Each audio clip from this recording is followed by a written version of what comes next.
আজকে আমরা এই লিনাটেপ এম 2.5/500 ট্যাবলেটটি সম্পর্কে বিস্তারিত আলোচনা করব।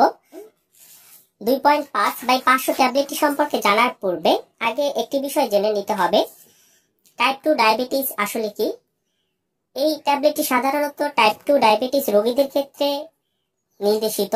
সাধারণত ডায়াবেটিস আসলে দুই ধরনের হয়ে থাকে, যেটিকে টাইপ 1 ও টাইপ 2 বলা হয়ে থাকে।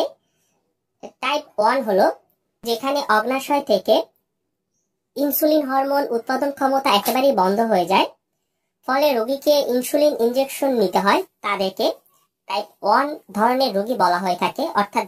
এবং টাইপ 2 হচ্ছে যেখানে অগ্নাশয় ইনসুলিন তৈরি করতে পারে, কিন্তু তা পর্যাপ্ত পরিমাণে না, খুবই সীমিত বা অল্প পরিমাণে।